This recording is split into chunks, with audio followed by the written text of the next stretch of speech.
مشہور واقعہ لکھا ہے، ایک اللہ والے جا رہے تھے، سامنے سے ایک میاں بیوی بھی آ رہے تھے، بارش کا تھوڑی دیر پہلے بارش ہو چکی تھی تو کیچڑ سا تھا۔ اب جب وہ گزرنے لگے نا قریب سے تو یہ بڑے میاں کی جوتوں سے تھوڑا سا کیچڑ جو اڑا تو اس عورت کے کپڑے پر پڑ گیا۔ عورت نے اس کو جلی کٹی سنانی شروع کر دی، خاوند کو غصہ آیا، اس نے اس بڑے میاں کے تھپڑ لگا دیا کہ اندھے ہو تمہیں نظر نہیں آتا، کپڑے خراب کر دیے تو نے۔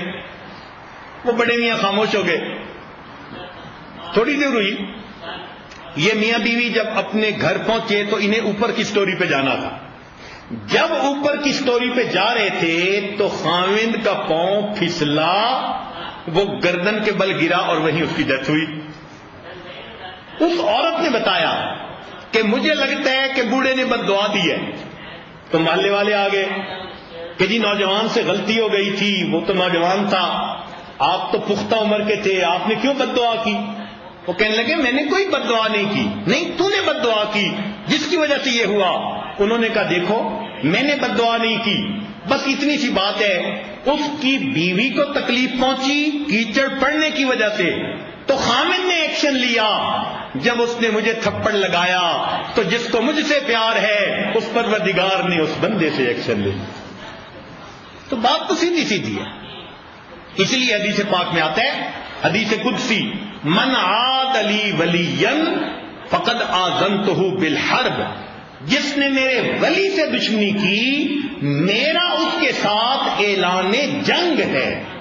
اللہ رب العزت فرماتے ہیں، کہتے ہیں کہ جب کسی ولی کے ساتھ گستاخی کی جاتی ہے اور اس کے دل کو ایذا پہنچائی جاتی ہے تو جیسے شیر کو حملہ کرتے ہوئے غصہ آتا ہے، اللہ تعالیٰ اس بندے کے اوپر اس طرح جلال فرماتے ہیں، میرے ولی کو تم جو ہے نا ایذا پہنچاتے۔ من عاد لی ولیا فقد آذنتہ بالحق۔ ملا جیواں رحمت اللہ علیہ ایک نیک بزرگ تھے، بادشاہ کو کسی مسئلہ پوچھنے کی ضرورت پڑ گئی، اس نے پولیس والے کو بھیجا کہ جاؤ بھی مسئلہ پوچھو ملا صاحب سے۔ جب وہ آیا تو ملا صاحب درس حدیث دے رہے تھے۔ اب ہمارے ہاں درس حدیث میں یہ دستور ہے کہ کسی بھی بندے کی وجہ سے اس کو روکتے نہیں ہیں، موقوف نہیں کرتے جب تک کہ مضمون بند نہ ہو جائے، درس جاری رکھتے ہیں، یہ عظمت حدیث کا تقاضا ہے۔ چنانچہ وہ پولیس والا آ کے کھڑا رہا اور ملا صاحب درس دیتے رہے، اسے گھنٹہ انتظار کرنا پڑا۔ اب وہ اندر اندر کھول رہا تھا کہ ملا نے تو میرا کوئی مجھے گھاس ہی نہ ڈالا، انہوں نے تو میں وردی میں ہوں اور آیا ہوں اور انہوں نے تو مجھے کچھ سمجھا ہی نہیں۔ چنانچہ اس نے مسئلہ تو پوچھا، لیکن جا کر اس نے بادشاہ کے کان بھرے کہ جی ان میں تو بڑا تکبر ہے، میں گیا اس نے مجھے لفٹ نہیں کروائی، مجھے آنکھ اٹھا کے نہیں دیکھا، گھنٹہ مجھے کھڑا رکھا، اتنا تو آپ بھی نہیں کسی کو کھڑا رکھتے۔ مجھے تو لگتا ہے کہ جیسے لوگ اس کے معتقد بن رہے ہیں تھوڑے دنوں میں یہ کہیں تخت و تاج کا مالک نہ بن جائے۔ اب جب اس نے ایسی بات کر دی اور گرم کر دیا تو بادشاہ نے کہا کہ اچھا اس کو گرفتار کر کے لاؤ۔ اب جب گرفتاری کا حکم ہوا تو بادشاہ کا بیٹا وہ سن رہا تھا، وہ ملا صاحب کا شاگرد بھی تھا، تو وہ بھاگا کہ میں اپنے استاد کو جا کر بتاؤں۔ اس نے آ کر بتایا کہ ابو نے آپ کی گرفتاری کا حکم دے دیا۔ ملا صاحب نے کہا اچھا ہمارا لوٹا لاؤ، ہم وضو کرتے ہیں، اور مصلی لاؤ۔ جب بچے نے دیکھا کہ یہ تو وضو کر کے مصلی پہ آ رہے ہیں تو بچہ واپس بھاگا اپنے باپ کی طرف اور اس نے اپنے باپ کو کہا کہ ملا صاحب نے وضو کر لیا اور وہ مصلی پہ بیٹھنے لگے، ایسا نہ ہو کہ اولاد کا نصیب ہی اللہ ختم کر دیں۔ کہتے ہیں کہ بادشاہ ننگے سر تھا، ننگے پاؤں تھا، بھاگا اور آ کر اس نے ملا صاحب کے پاؤں پکڑے، خدا کے واسطے مصلی پہ ہاتھ نہ اٹھا دینا، کہیں میری نسل کا اللہ غلط فیصلہ نہ کرے۔ وَهُوَ يَتَوَلَّى الصَّالِحِينَ، وہ اللہ نیکوکاروں کا سرپرست ہے۔ ان کے ہاتھ اٹھتے ہیں اللہ والوں کے، اللہ تعالیٰ دنیا کا جغرافیہ بدل دیا کرتے ہیں۔ کہتے ہیں کہ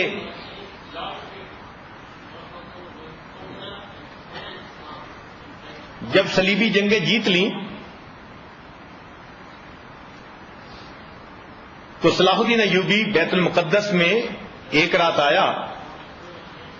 اس کو اطلاع ملی تھی کہ دشمن کا بحری بیڑا آ رہا ہے ان کی مدد کے لیے. مسلمانوں کی تعداد تھوڑی, ان کے پاس سامان تھوڑا. جب اس کو اطلاع ملی کہ دشمن کا بحری بیڑا آ رہا ہے تو اس کو پریشانی ہوئی. آخر وہ چیف ایگزیکٹو تھا, تو بیت المقدس میں وہ ساری رات اللہ تعالی کے سامنے دعائیں مانگتا رہا, روتا رہا. پوری رات اس نے رکوع اور سجود میں گزار دی. فجر کی نماز پڑھ کے باہر نکلا, دروازے کے اوپر اس کو ایک نیک بزرگ نظر آیا. چہرے پہ نور تھا اور چہرہ گواہی دے رہا تھا کہ یہ کوئی صاحب کمال شخصیت ہے. تو صلاح الدین ایوبی اس کے قریب ہوا اور اس نے کہا کہ حضرت دعا کریں, میں نے سنا ہے کہ دشمن کا بحری بیڑا آ رہا ہے. ان بزرگوں نے سن کر صلاح الدین ایوبی کے چہرے کی طرف دیکھا. وہ پہچان گئے کہ صلاح الدین نے رات کیسے گزاری. فرمانے لگے, صلاح الدین تیرے رات کے آنسوؤں نے دشمن کے بحری بیڑے کو ڈبو دیا ہے. تیرے رات کے آنسوؤں نے دشمن کے بحری بیڑے کو ڈبو دیا ہے. اگلے دن اطلاع ملی بحری بیڑا راستے ہی میں ڈوب چکا تھا. وَهُوَ يَتَوَلَّى الصَّالِحِينَ, وہ اللہ تعالیٰ نیکوکاروں کا سرپرست ہے. اس لیے جبے اور دستار نے جن ملکوں میں اسلام پھیلایا اور دین کا پرچم لہرایا, بالآخر کوٹ پتلون پہننے والے مسلمانوں نے سب اپنے ہاتھوں سے گوا دی. ہم اگر چاہتے ہیں کہ اللہ کی مدد رہے, اس کا ایک طریقہ ہے کہ اللہ رب العزت نیکوکاروں کا سرپرست ہے, ہم اپنے آپ کو نیکوکاروں کے زمرے میں شامل کر لیں. اگر ایک باپ ملٹائی ملینر ہو اور اس کا بیٹا کہیں چپڑاسی کی نوکری ڈھونڈتا پھرے تو باپ کو کتنا برا لگے گا. میں ملٹائی ملینر, میری فیکٹریاں درجنوں, میرے پاس کسی چیز کی کمی نہیں, کاریں ہیں, بہاریں ہیں, روٹی ہے, بوٹی ہے, ہر نعمت ہے. میرا بیٹا وہ جگہ جگہ جا رہا ہے انٹرویو کے لیے چپڑاسی لگنے کے لیے. بالکل یہی مثال ہے ہماری کہ اللہ رب العزت خزانوں کے مالک ہیں اور وہ چاہتے ہیں کہ اپنے خزانوں کو ہم پر خرچ کریں اور ہمیں دنیا میں عزتیں دیں. انہوں نے وعدہ کر لیا, وَلِلَّهِ الْعِزَّةُ وَلِرَسُولِهِ وَلِلْمُؤْمِنِينَ, عزت اللہ کے لیے, اس کے رسول کے لیے, ایمان والوں کے لیے. اور ہم چپڑاسی کی نوکری کے لیے در در کے دھکے کھا کے لوگوں کو انٹرویو دیتے پھر, کبھی ادھر سے مانگتے ہیں, کبھی ادھر سے مانگتے ہیں, کسی سے قرضہ مانگتے ہیں, کسی سے مدد مانگتے ہیں. اللہ تعالیٰ بھی کیا سوچتے ہوں, یہ میرے کیسے کلمہ گو بندے ہیں, ان کو میرا در نظر نہیں آتا, ان کو میرے خزانوں کا تعارف کسی نے نہیں کروایا, یہ اس سے مانگنے جا رہے ہیں جو خود میرا محتاج ہے. تو ہمیں چاہیے کہ ہم اس پروردگار کے در پر مانگیں جس کے در پر پوری مخلوق جا کر مانگتی ہے, پوری مخلوق اس کے سامنے جا کر جھکتی ہے. آج ہمارے گناہوں نے ہماری زندگیوں میں پریشانیاں بھر دی. جس بندے کو دیکھ لو, کوئی کاروبار سے پریشان, کوئی اولاد سے پریشان, کوئی صحت سے پریشان, کوئی بیوی کی طرف سے پریشان, اور کسی کے پاس ظاہرہ پریشانی کا سبب بھی نہیں اور کہتے ہیں جی دل پریشان رہتا ہے, اور خود کہتے بھی ہیں جی کہ پریشانی کی ظاہرہ کوئی ریزن نظر بھی نہیں آتی. یہ پریشانی کیا ہے؟ حقیقت میں اللہ تعالیٰ کے حکموں کی نافرمانیوں کی وجہ سے اللہ نے دل کے سکون سے محروم کر دیا. دولت کے باوجود سکون نہیں, سب کچھ دنیا کا ہونے کے باوجود دل مطمئن نہیں. یہ اطمینان کیسے ملے گا؟ جب ہم اپنے آپ کو نیکوں کے زمرے میں شامل کریں گے تب ہمیں یہ اطمینان ملے گا. لہذا آج کی اس محفل میں ہم اپنے دلوں میں یہ عہد کریں کہ جو گناہ کر چکے, اے مالک ہم ان سے سچی توبہ کرتے ہیں اور آئندہ ہم نیکوکاری کی زندگی گزاریں گے، اور اے پروردگار آپ ہمارے سرپرست بن جائیے اور دنیا اور آخرت کی ذلت سے ہمیں بچا لیجیے۔ میرے مولا، در در کے دھکے کھا کھا کے ہم تنگ آ گئے، پریشان ہو گئے ہیں، بس اب ہمیں اپنے در سے خالی نہ اٹھائیے۔ ہم اللہ تعالیٰ سے مانگیں، دیکھنا پھر اللہ تعالیٰ کیسے دیتے ہیں۔ وہ ایسا کریم ہے، اپنے پرائے سب کو دیتا ہے، جو مانگے اللہ تعالیٰ ہر مانگنے والے کو دیتا ہے۔ اس کے در پہ آ کر مانگنے کے لیے مسلمان ہونے کی بھی شرط نہیں ہے۔ شیطان نے مانگا کہ رب انظرنی الی یوم یبعثون، اللہ تعالیٰ نے شیطان کی دعا کو بھی قبول فرما لی، تو کیا کلمہ گو کی دعا کو قبول نہیں فرمائے؟ ہم مانگے تو صحیح نا، مانگنے کے سلیقے سے جیسے طریقہ ہوتا ہے، پھر دیکھیں۔ اور یہ بات ذہن میں رکھ لیں کہ ہم جدھر بھی ادھر ادھر جائیں گے سوائے ذلت و رسوائی کے ہم کچھ نہیں پائیں۔ ہم اللہ کو اپنا سرپرست بنا لیں، پھر دنیا میں ہم سکھ چین کی زندگی گزاریں گے، اللہ تعالی ہمارے سرپرست ہوں گے۔ دیکھیں میں آپ کو ایک دو واقعات سناؤں اللہ رب العزت کی مدد کے۔ حضرت خواجہ عبد المالک صدیقی رحمۃ اللہ علیہ، اس عاجز کے جو سسر محترم تھے، امام العلماء والصلحاء ان کو کہا جاتا ہے، کیونکہ ہزاروں کی تعداد میں علماء ان سے بیعت تھے، اور الحمدللہ علماء کے حلقے میں انہوں نے بہت کام کیا۔ ان کا ایک مدرسہ تھا دہلی کے قریب، پارٹیشن سے پہلے انہوں نے وہاں بنایا تھا۔ جب تقسیم ہو گئی تو آپ کو پتہ ہی ہے کہ تقسیم کے دوران کیا کیا ہنگامے ہوئے۔ جس جگہ بستی، جس جگہ وہ غازی آباد کے قریب وہ مدرسہ تھا، ارد گرد سکھوں کی آبادیاں تھیں۔ ایک دن مدرسے کے ایک استاد کسی کام کے لیے باہر نکلے، گزر رہے تھے، ایک سکھ ان کے قریب آیا جو اپنے فیلڈ میں کام کر رہا تھا، ایگریکلچر فیلڈ میں، اور آ کے کہتے ہیں کہ کیا آپ لوگوں نے کوئی فوج منگائی ہے؟ وہ استاد پہلے تو سمجھے نہیں، پھر انہوں نے کہا کہ کیوں پوچھ رہے ہو؟ اس نے کہا کہ بستیوں کے سکھ 3 مرتبہ اکٹھے ہو کر ہاتھوں میں خنجر، نیزے، تلواریں لے کر، کرپان لے کر حملہ کرنے کے لیے مدرسے کی طرف چلے۔ جب مدرسے کے قریب جاتے تھے ہم آگے ایک فوج کو پہرے کے اوپر دیکھتے تھے اور ہم واپس آ جاتے تھے۔ تو میں آپ سے پوچھ رہا ہوں کہ آپ لوگوں نے کوئی حفاظت کے لیے فوج منگائی ہوئی ہے؟ اس نے آ کر یہ بات خواجہ عبد المالک صدیقی رحمۃ اللہ علیہ کو فرمائی، تو آپ نے کہا ہاں یہ اللہ رب العزت کے فرشتے تھے جنہوں نے مدرسے کے ان قرآن پڑھنے والے بچوں کی حفاظت کی۔ تو اپنی کتاب میں حضرت خود لکھتے ہیں، فرماتے ہیں یہ حفاظت اس لیے تھی کہ میں مدرسے میں چھوٹی عمر کے بچوں کو الگ رکھتا تھا، بڑی عمر کے بچوں کو الگ رکھتا تھا، نظر رہتی تھی استاد کی، چونکہ میرے مدرسے میں گناہ نہیں تھا اس لیے اللہ نے ان کی حفاظت فرشتوں کے ذریعے کروا دی۔ وَهُوَ يَتَوَلَّى الصَّالِحِينَ، اور وہ اللہ نیکوکاروں کا سرپرست ہے۔ ہمارے سلسلے میں ایک اور بزرگ گزرے ہیں، نقشبندی سلسلہ میں، ایک مرتبہ مسجد میں انہوں نے محفل ذکر کروائی، پھر بیٹھ گئے، مجھے خود اپنا واقعہ سنایا، کہنے لگے کہ میں ابتداء جوانی میں بہت تنگی کے حالات میں تھا۔ میں اس واقعے کو بہت ہی شارٹ کر رہا ہوں تفصیلات میں جانے کی بجائے۔ تو کہنے لگے کہ میری شادی ماں باپ نے کر دی، میں چونکہ سارا دن ذکر فکر میں لگا رہتا، تو کبھی مزدوری ملتی کبھی نہ ملتی، کبھی کھانے کو ملتا کبھی نہ ملتا۔ بیوی اتنی صابرہ تھی کہ جس دن کھانا نہ ملتا تو وہ مجھ سے شکوہ نہ کرتی، اتنا کہتی کہ کہیں سے کوئی پتے ہی لے آئیں، مولی کے، گاجر کے، اور ہم انہی کو دھو کر کھا لیں گے اور اللہ کا شکر ادا کر لیں گے۔ بیوی اللہ نے مجھے ایسی دی۔ میں اپنے شیخ کو ہمیشہ خط لکھتا پیغام دیتا خواجہ فضل علی قریشی رحمت اللہ علیہ، حضرت میرے لیے دعا کیجئے.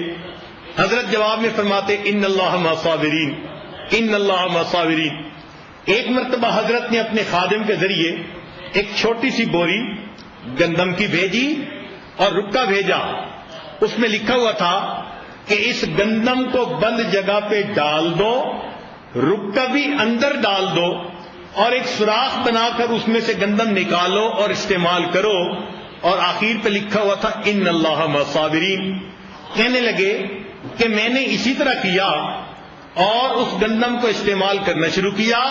فرمانے لگے نماز پڑھ کے اللہ کے گھر میں باوضو بیٹھا ہوں اور آپ کو یہ بات صرف اس لیے بتا رہا ہوں کہ آپ کو پتہ چلے اللہ کی مدد کیسے ہوتی ہے. آج 40 سال سے زیادہ عرصہ گزر گیا، میں آج بھی اپنے گھر میں وہی گندم استعمال کرتا ہوں. 40 سال سے زیادہ عرصہ گزر گیا، میں آج بھی اپنے گھر میں وہی گندم استعمال کرتا ہوں. اور میری خانقاہ پر 200 سے 300 آدمی روزانہ کے مہمان ہوا کرتے ہیں، ان کا بھی کھانا اسی گندم سے پکتا ہے. وَهُوَ يَتَوَلَّى الصَّالِحِينَ، اور وہ اللہ تعالیٰ نیکوکاروں کا سرپرست. ہم اللہ کا کام کریں گے، اللہ کا وعدہ ہے. سنیے قرآن، اللہ تعالیٰ فرماتے ہیں یا ایھا الذین آمنوا، اے ایمان والو، ان تنصروا اللہ، اگر تم اللہ کی مدد کرو گے. کیا مطلب اللہ کی مدد کرنے کا؟ معاذ اللہ کوئی اللہ تعالیٰ کے خزانوں کو چور ڈاکو پڑ گئے جو مدد کی ضرورت پڑ گئی؟ نہیں، بلکہ اس کا مطلب یہ ہے اگر تم اللہ کے دین کی مدد کرو گے، ینصرکم، وہ اللہ تمہاری مدد کرے گا، ویثبت اقدامکم، تمہارے قدموں کو زمین میں جما دے گا. کتنا کھلا اللہ کا یہ وعدہ ہے. ہم دین کے کام کو اپنا مقصد زندگی بنائیں اور پھر دیکھیں اللہ تعالیٰ کی مدد کیسے اترتی ہے. کوتاہی کمی ہے ہماری طرف سے. چنانچہ ایک بوڑھی عورت تھی، بادشاہ کے محل کے قریب اس کا گھر تھا. بادشاہ نے سوچا کہ میں اپنا محل کو ایکسپینڈ کروں. پولیس والوں کو بھیج دیا، وہ آئے کہ بڑی اماں اس کو خالی کرو، تمہیں کہیں اور مکان بنا کے دے دیں گے اور یہاں بادشاہ نے اپنا محل بنانا ہے. اس نے کہا میں تو کہیں اور نہیں جانا چاہتی، میری زندگی یہیں گزری ہے، اب میں چاہتی ہوں کہ مجھے ڈسٹرب کوئی نہ کرے، میں زندگی کا آخر کسی نئی جگہ نہیں جانا چاہتی. پولیس والے چلے گئے. اب اس بوڑھی عورت کو اپنے رشتہ داروں میں کوئی شادی کا معاملہ تھا، تقریب تھی، وہاں جانا پڑ گیا. یہ بیچاری 1 مہینے کے لیے وہاں چلی گئی. 1 مہینے کے بعد جب واپس آئی، اپنا مکان ڈھونڈتی ہے تو نظر نہیں آتا. بعد میں پتا چلا کہ جی یہ تو یہاں تھی نہیں، تو پولیس والوں نے آ کے مکان کو گرایا اور اپنے بادشاہ کے محل کی کنسٹرکشن کر کے 1 مہینے میں چھت بھی ڈال دی. جب اس کو پتا چلا کہ یہ ہو گیا تو یہ بڑی حیران کہ اچھا ایسے ہوا. پولیس والے نے کہا تو نہیں تھی یہاں. جب پولیس والے نے کہا تو نہیں تھی، اس بوڑھی عورت نے آسمان کی طرف دیکھ کر کہا اللہ میں اگر یہاں نہیں تھی تو یہی تھا. اے اللہ میں اگر یہاں نہیں تھی، اللہ تو یہی تھا. یہ الفاظ اس کے کہنے بادشاہ کے محل کی چھت زمین پر آ گری. پتہ چلا یہ کیا ہوا. جب پولیس والے نے بتایا کہ عورت کی بد دعا تھی، بادشاہ نے پاؤں پکڑ کے معافی مانگی، دوبارہ مکان بنا کر دیا. ہم سے غلطی ہوئی، ہمیں نہیں پتا تھا، تو اللہ کی ایسی مقبول بندی. رابعہ بصریہ سو رہی ہیں اپنے چھوٹے سے سوما میں. ایک چور آ گیا، وہاں اور تو کچھ تھا نہیں، ایک چادر پڑی ہوئی تھی. اس نے وہ چادر اٹھا لی، لیکن جیسے ہی چادر اٹھائی وہ دروازے کی طرف دیکھا تو کچھ نظر نہیں آتا. جیسے بندے کو چکر آتے ہیں نا تو آنکھ کے آگے اندھیرا، بس آنکھ کے آگے اندھیرا آ گیا. اب وہ کنفیوز ہوا تو اس نے چادر نیچے پھینک دی. جیسے ہی چادر چھوڑی پھر اسے روشنی نظر آئی دروازے کی. گھبرا گیا، پسینہ آ گیا. باہر نکلنے لگا تو باہر نکلتے آواز آئی، اگر ایک دوست سویا ہوا ہے تو دوسرا دوست جاگتا ہے، اگر ایک دوست سویا ہوا ہے تو دوسرا دوست جاگتا ہے، تمہیں جرأت کیسے ہوئی یہاں سے کوئی چیز چرانے کی؟ وَهُوَ يَتَوَلَّى الصَّالِحِينَ، اور وہ اللہ نیکوکاروں کا سرپرست ہے۔ ہم اللہ تعالیٰ کے ساتھ یہ ذرا ڈیل کر کے تو دیکھیں نا، طریقہ بڑا آسان ہے کہ جتنے گناہ کرتے ہیں ان سے سچی توبہ کر لیں۔ فرشتے ہم نہیں بن جائیں گے کہ بعد میں گناہ کریں گے ہی نہیں، ہو جائیں گے، لیکن جیسے گناہ ہوگا پھر توبہ کریں گے۔ 10 بار گناہ ہوگا 10 بار توبہ، 100 بار گناہ 100 بار توبہ۔ روئیں گے، اللہ سے معافیاں مانگیں گے، گناہ کو نام اعمال میں رہنے نہیں دیں گے۔ اگر ہم اس طرح نیکوکاروں کے زمرے میں شامل ہو گئے تو اللہ رب العزت کی مدد شامل حال ہوگی۔ اور یاد رکھنا، جب اللہ کی مدد کسی پلڑے میں آ جاتی ہے اس پلڑے کو ساری دنیا سے جھکا دیا کرتی ہے۔ اور اس کے سوا کوئی دوسرا حل بھی ہمارے پاس نہیں ہے۔ ہم اگر یہ سوچیں نا کہ کوئی اور آپشن دیکھتے ہیں، نہیں، ایک ہی آپشن ہے مومن کے پاس، اور کوئی آپشن نہیں ہے۔ کہتے ہیں کہ پرائی بکری کو کوئی گھاس نہیں ڈالا کرتا، اور واقعی ہم نے تجربہ کیا، چھوٹی عمر میں دیہاتی ماحول تھا کہ جس کتے کے گلے میں پٹے کا نشان ہوتا تھا اس کتے کو کسی دروازے سے ٹکڑا نہیں ملا کرتا۔ ہر بندہ سوچتا تھا پٹے کا نشان ہے، یہ کسی کا راکھواں ہے، لہذا یہ اپنے مالک کے دروازے پہ جا کے کھائے۔ اگر کسی کتے کو کوئی ٹکڑا نہیں ڈالتا کہ گلے میں پٹا پڑا ہے، ہمارے تو گلے میں کلمے کا پٹا پڑ چکا، ہم کس در پہ جائیں گے؟ کون ہماری فریادوں کو سنے گا؟ کوئی نہیں سننے والا، ایک اللہ رب العزت ہے۔ بس اب ہم اسی کے در پہ آ جائیں، میرے مولا نسبت تیری لگ گئی کہ ہم نے کلمہ پڑھ لیا، اب آپ ہمارے نفوس کا تزکیہ کر دیجئے۔ میرے مولا ہمارے بس میں بھی نہیں ہے۔ آپ نے قرآن مجید میں خود فرما دیا، وَلَوْلَا فَضْلُ اللَّهِ عَلَيْكُمْ وَرَحْمَتُهُ، اگر اللہ کا فضل تم پر نہ ہوتا، رحمت نہ ہوتی، مَا زَكَىٰ مِنْكُمْ مِنْ أَحَدٍ أَبَدًا، تم میں سے کبھی بھی کوئی ستھرا نہ ہو سکتا، وَلَٰكِنَّ اللَّهَ يُزَكِّي مَن يَشَاءُ، اللہ جس کو چاہتے ہیں ستھرا فرما دیتے ہیں۔ مولا جب ہمارے عملوں سے کچھ نہیں بننا، آپ کی رحمت کی نظر سے بننا ہے، تو ہم تو فریاد کرتے ہیں آپ رحمت کی ایک نظر ڈال دیجئے، ہمارے کاموں کو سنوار دیجئے، پریشانیوں کو دور کر دیجئے، اللہ ذلتوں سے بچا لیجئے۔ اے اللہ ہمیں دنیا میں سکون، کامیابی